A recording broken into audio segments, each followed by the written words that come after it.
Nuevamente estamos con ustedes, amigos de Tele Boyacá y de Viva Palabra, en Charlas y Cuentos Viva Palabra TV. Ha sido muy interesante, muy importante todo este proceso que estamos llevando con el Festival Local de Cuentería. Medellín sí cuenta y Antioquia también.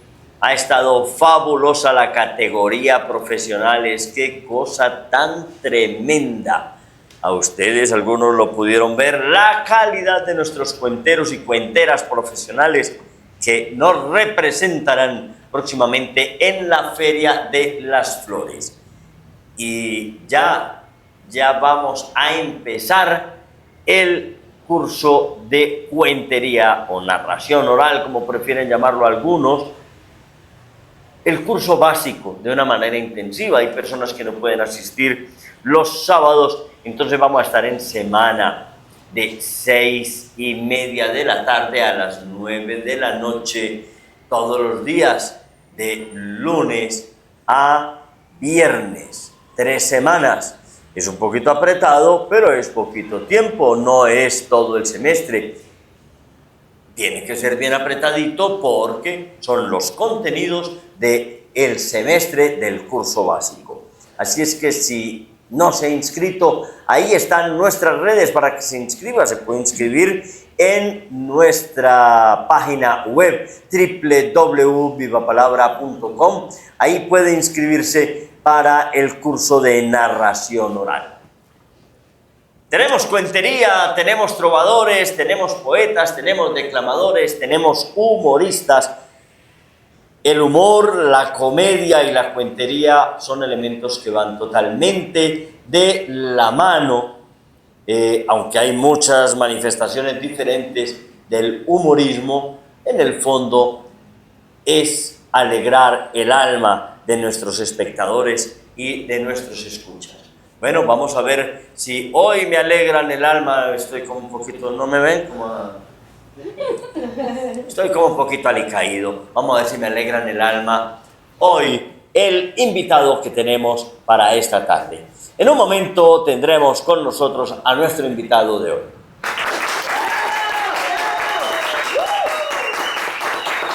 La Butaca Editorial es la editorial de los cuenteros de Medellín. Si quieres conocer sus libros, visita en Instagram @labutacaeditorial. No solamente tenemos mucha variedad en las artes escénicas y las artes de la palabra, acá en el programa de Charlas y Cuentos Viva Palabra TV, sino que los orígenes de nuestros narradores o de nuestros invitados.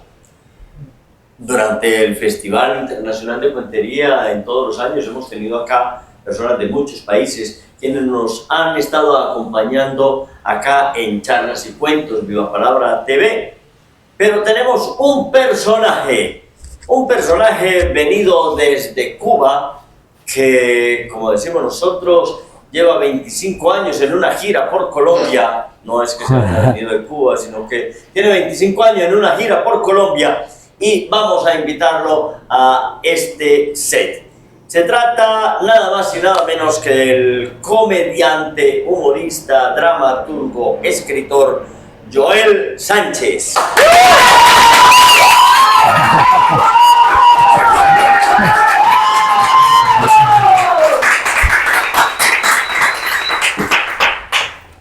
¿Qué tal, Joel? ¿Cómo vamos? Ofendido, porque no son 25, son 27, casi 28 años. Imagínate tú, en una gira por Colombia, con extensiones a otros países, pero esencialmente en Colombia. Muy bien. Joel se dedicaba esencialmente a la comedia teatral, con su grupo Humoris Causa y con grupos de comedia teatral en Cuba, y viene a hacer algunas giras a Colombia. ¿por qué ese paso del trabajo de grupo al trabajo individual? O del trabajo teatral netamente a este que es más de palabra. Lo que pasa es que yo empecé haciendo esa comedia, empecé primero con la comedia musical, empecé con un cocado de 60 y pico, 70, en el grupo, la Comedia Nacional de La Habana, y después ya pasamos a la televisión con comedia musical, después pasé ya a Humoris Causa, que era, entre comillas, una comedia de pensamiento, un humor de pensamiento. Y cuando me quedo en Colombia, por supervivencia, o sea, cuando yo me establezco en Colombia, yo como armo un grupo y empiezo, y sí armé un grupo con egresados de la extinta EPA, Escuela Popular de Arte, y a la par llevaba mi trabajo unipersonal, pero sí, a veces sobrevivir en este mundo de hoy en día, iba a decir en este capitalismo cruel, pero no, en este mundo de hoy en día, sobrevivir haciendo comedia grupal, se necesita o presupuesto estatal o mecenas que sí crean en el arte y que diga, listo, me interesa una compañía. Además que no hay mercado de la comedia ahora, hay un poco mercado de los unipersonales cómicos en Colombia, pero no hay mercado de la comedia como lo puede haber en México, como siempre lo hubo en México, o en Buenos Aires. Entonces tocó empezar a andar solo, a girar solo, a mochilear solo, y a veces mochilear en avión, a veces mochilear en Rápido Tolima. Usted nunca se sube en Rápido Tolima, que uno llega a Barbados, se sube en Medellín y llega a Barbados y Ibagué. Que voy al matrimonio de mi hija y llegas abuelo a Ibagué. Entonces, por eso fue Jota, principalmente por una cuestión de supervivencia y de poder vivir del arte. No es fácil vivir del arte, lo sabemos. Tú lo sabes mejor que yo, si es que vive, no sé si estoy hablando con un espectro. Nos hablabas de los mecenas, que desaparecieron los mecenas en el mundo del arte, ¿no? Me veía una serie yo esta semana de Estados Unidos, año 1880, y todo eran mecenas. Se montaba el Gran Teatro de la Ópera, el Metropolitan House, y todo era con mecenas. Todo eran mecenas que se reunían todo el tiempo a ver cómo levantaban el arte. ¿No existe?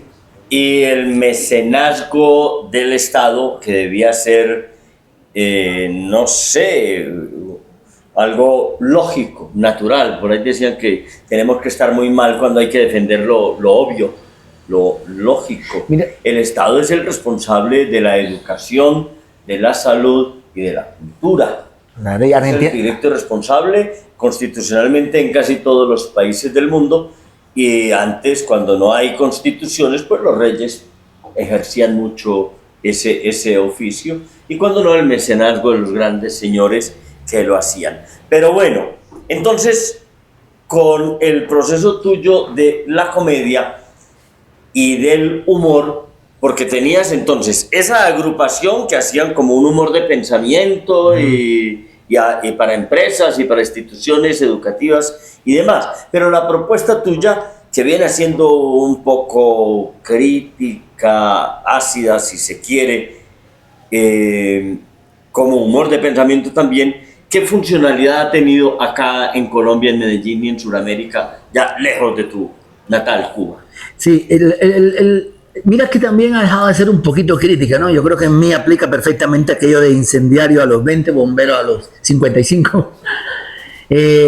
Ha pasado a ser mucho más, yo digo que ha pasado a ser mucho más mosaicos. Yo trato de hacer en este momento muchos mosaicos costumbristas, tal vez, no entendiendo el costumbrismo como el espectáculo que te vi hace unos días de exagerado que es uno, que es totalmente costumbrismo país. O sea, yo creo que ya hay costumbrismo local, yo creo que ya hay costumbrismo barrial, yo creo que ya hay costumbrismo en pueblos que dejaron de ser pueblos del 1800, del otro siglo, por decirlo de alguna manera, del 1900, y empiezan a ser pueblos de ahora. Al principio fue muy duro que la gente entendiera que lo que yo hacía era humor. Yo me acuerdo que Vitorino, el trovador paisa, llegó con un disco mío a una fiesta y dijo, paró la fiesta, hago aquí humor. Y la gente se quedó así como que a los 8 minutos, ¿y eso es humor? Porque claro, no era humor para alegrar una fiesta. La gente para alegrar una fiesta pensaba en los cantores de Achipuco o en Fosforito, no en el humor que yo hacía. Hay países donde ha funcionado, hay países donde entré, eso es muy curioso, hay países donde entré con el humor de pensamiento, hay países donde entré con la cuentería y hay países donde entré como asesor de espectáculos de comedia. Pero ha funcionado, he sobrevivido. Yo creo que los 27 años que llevo ya en Medellín y sus alrededores, Cuando decimos sus alrededores, vamos desde Monterrey hasta la Patagonia, Medellín y sus alrededores. He sobrevivido básicamente haciendo humor de pensamiento o haciendo teoría de la comedia y del humor, que es lo que más he hecho en los últimos 10 años para vivir. Ahí nos está hablando Joel de dos cosas, teoría, ¿cómo así que teoría del humor? Y eso, entonces uno, ¿cómo hace para teorizarse nosotros los que no hemos hecho la teoría? ¿Cómo hacemos para conocer la teoría del humor? Que no he hecho la teoría, todo el mundo sabe que tiene la escuela de cuentería más... de cuentería, pero del humor. Más estable que tiene este continente. Sí, pero igual, usted tiene mucha cuentería de humor acá, hay muchos personajes narrador con vertientes cómicas. Existe teoría del humor y existe teoría de la comedia, porque además no es lo mismo. Eso es bien interesante. Que si alguien nace con mucha vis cómica y puede vivir toda la vida de hacer chistes, pues lo han demostrado todos estos cómicos que hemos conocido tradicionalmente, desde Cantinflas o Sofocletos en Perú o Carlos Mario el Negro del Águila Descalza en Colombia. Han demostrado que hay gente que nació cómica y que vive cómico y que sabe vivir y aprende y logra vivir de ser cómico natural. Aunque Carlos Mario es un hombre muy culto, todos terminaron siendo un hombre muy culto, todos los que mencioné. Porque no basta, eso decía mi abuelo, no basta con el talento si no se cultiva, se estructura y se negocia, porque también tienes que vender lo que sabes hacer. Entonces, si existe teoría, hay gente que me dice, si no estudio, pues si no estudio tal vez te vaya muy bien en la vida, con tu vis cómica, con tu capacidad de hacer reír. Pero yo creo que si estudias vas a llegar el triple de lejos, vas a llegar mucho más lejos. Y siempre digo, si Carlos Mario, vuelve otra vez del Águila Descalza, no se hubiera encontrado con Cristina, tal vez fuera un marihuanerito del centro haciendo chistes en el centro de Medellín. Pero se encontró con una señora que lo puso a estudiar, que lo estructuró y que entendía de mercado y de negocio. Y ahí tienen ese emporio que es el Teatro Prado y todo lo que implica País Paisa. Totalmente. Pero entonces mencionaste otra cosa, la cuentería. ¿De dónde sale entonces el Joel cuentero? De por culpa tuya que me... Todos me están echando la culpa mía. Si fue hace Dice, me conoció en Pereira. Mira, les voy a contar la historia. Me conoció en Pereira finales del 2002. Yo recién llegaba a Colombia intentando lo que yo venía haciendo de Cuba, que era humor de pensamiento, cómo lo metía a la cuentería, que era lo que se movía en Latinoamérica. Porque siempre insisto, Colombia ha sido el epicentro de la narración oral, de la cuentería y de, como le quieran llamar, en Latinoamérica y en Hispanoamérica. Entonces me conocen en el 2002 en plena efervescencia de los espacios universitarios cuenteriles colombianos.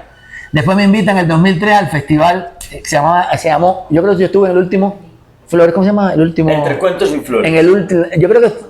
El Vení Contá en el 2003. Yo estuve en la última edición del 2003, que fue del Vení Contá. Y después nos cruzamos, si mal no recuerdo, en el 2005 o 2006. 2005 fue cuando había nacido mi hija, en Villavicencio. Y en Villavicencio me dijo él, hombre, pero eso que tú haces, hombre, Joel, no es cuentería exactamente, hombre, pero es que tampoco es comedia, hombre, pero eso que tú haces no tiene forma, hombre. Entonces yo dije, no, me toca hacer cuentería. Y monté mi primer espectáculo de cuentería, que lo estrené en el Ateneo Porfirio Barbajaco en el 2007, que se llamaba, me acuerdo perfectamente, se llamaba Todas las Guerras, el espectáculo.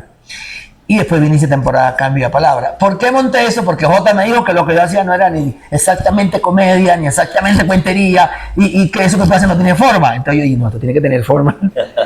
Entonces agarré unas anécdotas de cuando yo estudié en Cuba agronomía y después estudié cine, que fue lo que estudié después de agronomía, y dije, esto hay que convertirlo en cuento. Entonces empecé a contar anécdotas teatralizadas.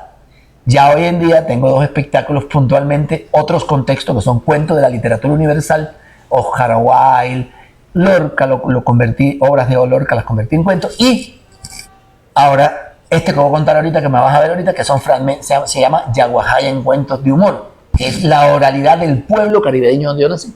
Yaguajay, tu pueblo. En cuentos de humor. Allá. Donde nacen hombres, mujeres y Aldo. Dios santo bendito.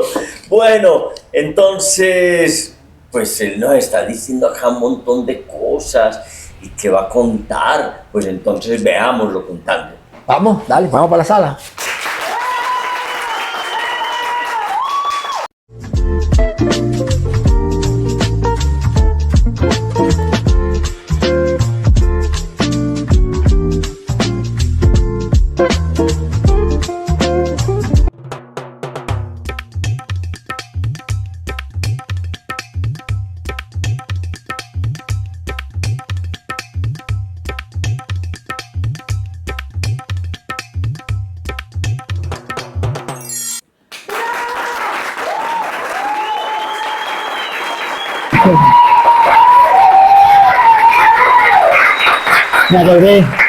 Me acordé de un especial que vi en Netflix, que la chica miraba así, la aplaudía y lo había grabado sin público.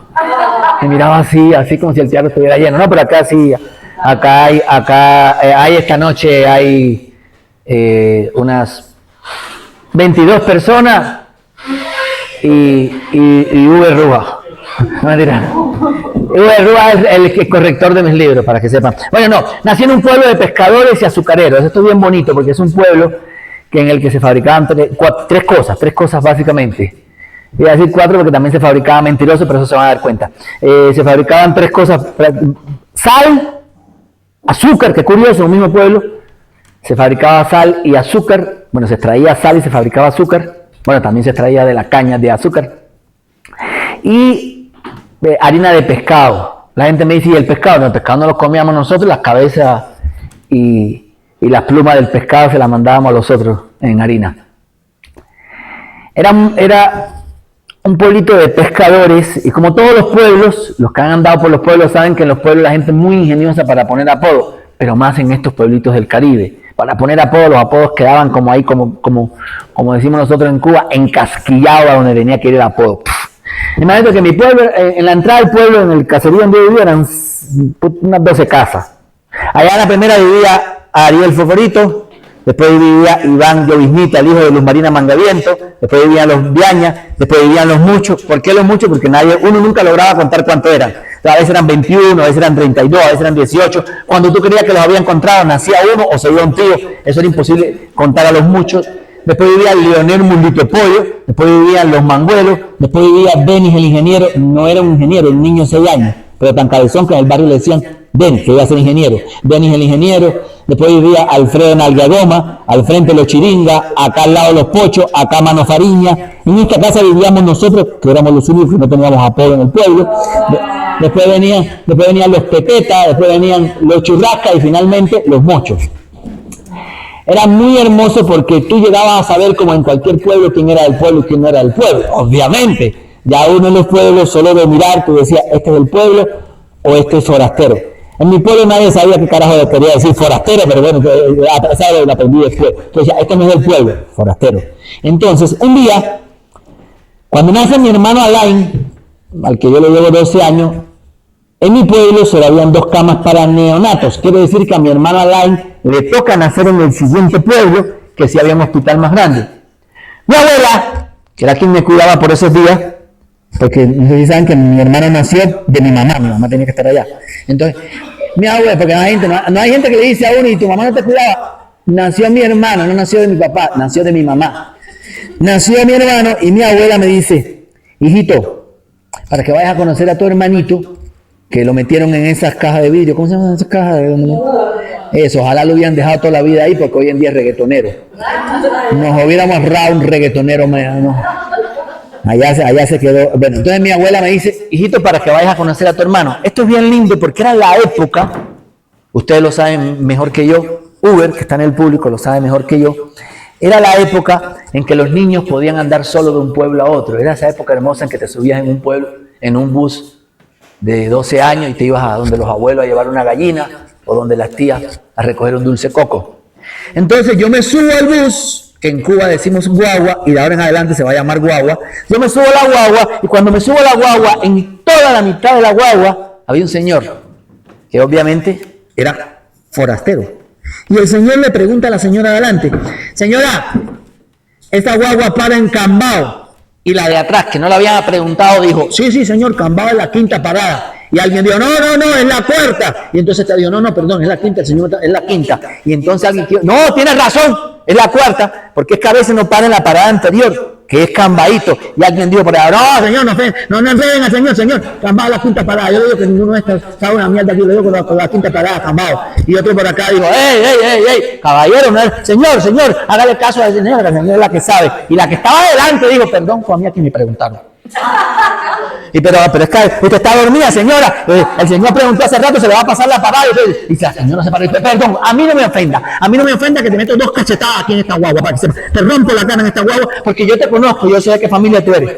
Todos nos conocíamos en el pueblo, obviamente. Y la señora se sienta y señora, es la 5ª parada. Y alguien dijo que son 10 paradas. Y ayer nos paró en Cambaito, señora, es la 4ª. Mire, Las paradas son Camaján, Vergara, Ceibao, Cambaíto, Cambao que es la quinta, señor, Cambao. Después viene el Platero, Dolores, La Pollera, Guajabana y Caibarien. Son 10 paradas. Y el chofer paró el bus. Pasa hoy. Perdón, la guagua, dijo el chofer. Oiga, no enreden al señor que yo paro en todas las paradas. Usted está diciendo que ayer no paré en Cambaí, que después me mete en problema a mí con la empresa. No, señor, en la quinta parada, yo le aviso. Entonces sí, no, pero no, que yo le dije que no es que más, que la señora que a mí me preguntaron, que el señor que ayer no paró en Cambao. Que es verdad que esta guagua ayer no paró en Cambao. En esa discusión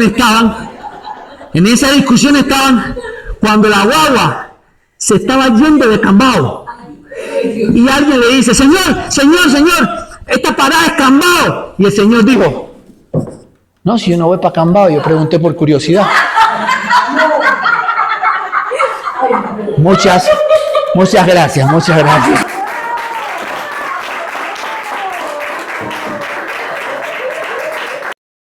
En Dulce Artesana Café y Repostería Artesanal convertimos el amor en dulzura y nuestros ingredientes en porciones de felicidad. Te invitamos a conocer nuestras delicias en la carrera 43, número 5832.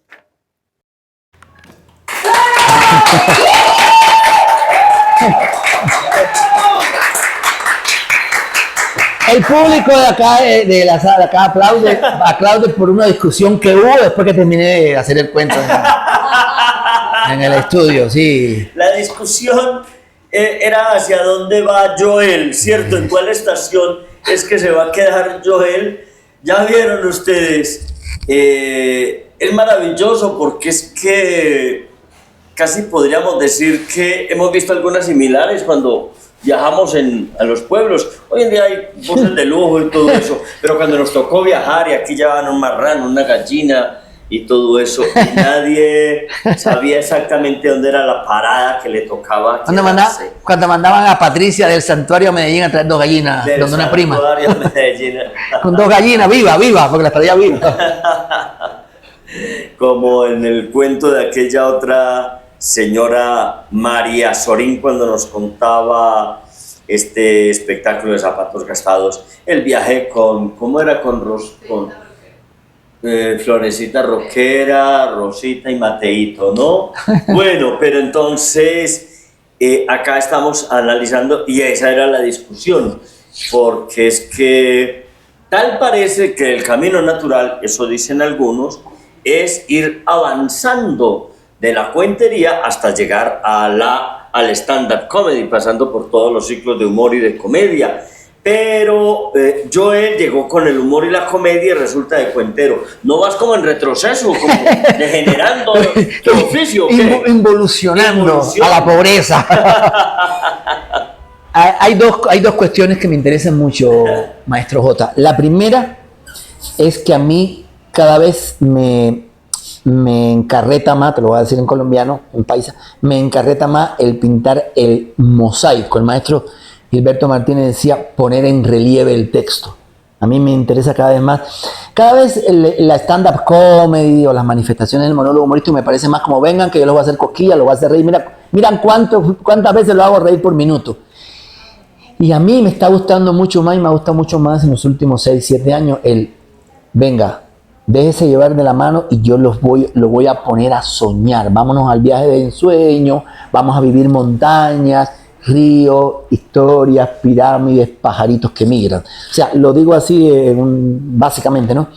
Me está gustando más, no que el público esté vivo opinando y participando en mi espectáculo, sino que me está gustando cada vez más que el público empiece a hacer como que y me voy en el público. Si te diste cuenta, porque hace un mes creo que nos vimos en el santuario, un espectáculo tuyo, yo antes de público interrumpía, y ahora no, ahora me gusta decir, cállate la boca, me que consta.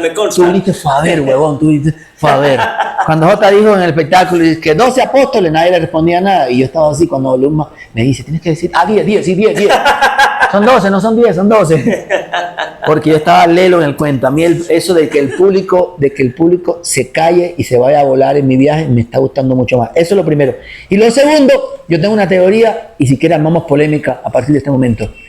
No, que en la comedia pagan más. ¿A quién? A 4 comediantes en Colombia le pagan más. Los demás les dan 30,000 pesos, 20,000 pesos o un pedazo de hamburguesa por ir a hacer chiste a un bar.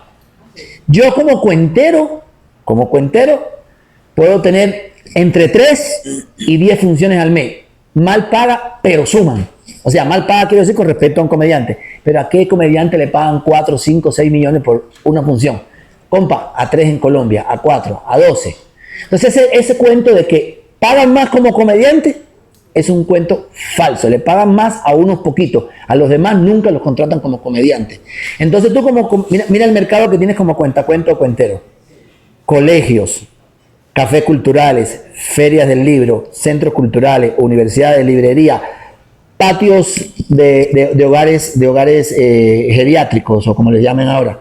Y como comediante, ¿qué tienes? Tres bares donde te dan media pizza y 30.000 pesos para taxi. A mí no me jodan, que eso es mentira. Yo les digo a mis alumnos, dime cuántos comediantes en Medellín viven del mundo stand-up comedy. No estoy hablando de la vieja guardia, Foforito, El Cura, Puntilla, que es otra comedia, otra vieja guardia. Hoy en día, ¿quiénes viven de la comedia de las generaciones jóvenes? Yo creo que son 4. No los voy a contar, son 4. Hagan la cuenta que son 4. ¿Y cuántos cuenteros, hombres y mujeres en Medellín, tranquilamente, no ricos, no famosos, tranquilamente vivimos de contar cuentos? Yo creo que somos más de 20 o 30, sí. Para que vean. Sí, es un asunto muy curioso, a pesar de que siempre estamos como quejándonos, ¿cierto? Porque en realidad sí debería hacer unas cosas con otras formas, otras estructuras. Uno a veces trae ejemplos que no son absolutos, pero que son. En España, en casi todas las bibliotecas públicas se hace semanalmente una cuentería para niños y una cuentería para adultos. Bibliotecas públicas pagadas por el Estado. Los españoles le quejan que pagan muy poquito, que no sé qué. En México hemos estado en unos festivales que sobreviven esencialmente del pago de los estudiantes. Los cuentos que se llevan a las escuelas y colegios, recuerdo que le pagaban a uno, íbamos 3 cuenteros, le pagaban a uno el equivalente como a 200.000 pesos colombianos, pero tenías que hacer 4 o 5 en el día, ¿cierto? Bueno, Joel, entonces ya para que rematemos, hay unas propuestas, que eso le preguntaba ahora, de teorizar, porque supongamos que sí, que la teoría está como toda hecha, pero nosotros no la tenemos, y Joel Sánchez la está pasando como por ese tamiz propio para entregárnosla a nosotros en forma de libros. Háblanos del último libro de teoría que has elaborado y que está ya a la venta, señoras y señores, en librerías o en el teléfono de Joel o en la corporación Viva Palabra. Se llama Oralidad Afectiva y Comercial. Y la idea del libro viene básicamente porque yo me encuentro muchos libros de hablar en público y esos temas donde que ponga la mano acá y entonces haga así para que la persona se dé cuenta que usted está interesado, y entonces cuando esté mirando, mira a la izquierda y mira a la derecha, y yo digo, yo vengo de la escuela stanislavskiana, las cosas de adentro para afuera, no de afuera para adentro. Es un libro donde yo explico la teoría, pero primero que todo desde el valor de la palabra. A mí me educó un masón en Cuba, un hombre que cuando decía, nos morimos por la palabra, nos morimos. Entonces, el libro arranca en el valor de la palabra y del valor de la palabra viaja al mercado de la supervivencia. A mí me da gracia. Hay un capítulo que se llama Jesús nos echó a los mercaderes del templo. Todos traficamos. Tú traficas con cuentos, el otro trafica con empanadas. Todos traficamos de lo que sabemos hacer. Y es ley de vida y de supervivencia y de crecimiento traficar con lo que sabes hacer. ¿De qué educaron a Jesús? De un papá que vendía muebles en una carpintería, entonces ¿qué? O lo regalaba a José. Entonces Jesús echó a los mercaderes del templo. Yo digo, eso es mentira, no los echó. Le digo, ay, parceritos, salgan para allá afuera, que necesito dar aquí una homilía, vendan afuera, esto no es lugar para vender, por favor. Y la gente dice, no, es que desbarató las mesas porque las volteó y las viró. Claro, si el negocio familiar era una carpintería, les convendría que las mesas se dañaran. Es un libro que habla del valor de la palabra, es un libro que habla del valor de la verdad en la palabra, cuando se empeña la palabra, como hacían los abuelos en el santuario, cuando decían esas 10 cabezas de ganado son tuyas. Y en 3 años hablábamos y no había que firmar papel, no había que firmar letra, no había que firmar nada. Ese es el libro que estoy escribiendo, se llama Oralidad Afectiva y Comercial, porque finalmente, de cómo manejemos la palabra, vamos a poder vivir o no con ella y en ella. Esa es la idea del libro. Se está vendiendo acá, Viva palabra. Bueno, de La Habana llegó un barco cargado de Joel Sánchez, porque no se vino en balsa, como dicen algunos. Eso es mentira, llegó en avión. Pero bueno, entonces de La Habana nos llegó un avión cargado acá con... Que yo vine y a mí dice, ¿por qué no te devolviste? Porque yo vine en haces. Como que se quebró, no pude regresar nunca más. No puedo regresar nunca más. Muchas gracias, amigos. Los estaremos viendo dentro de 8 días en Charlas y Cuentos Viva Palabra TV, aquí por Tele Boyacá.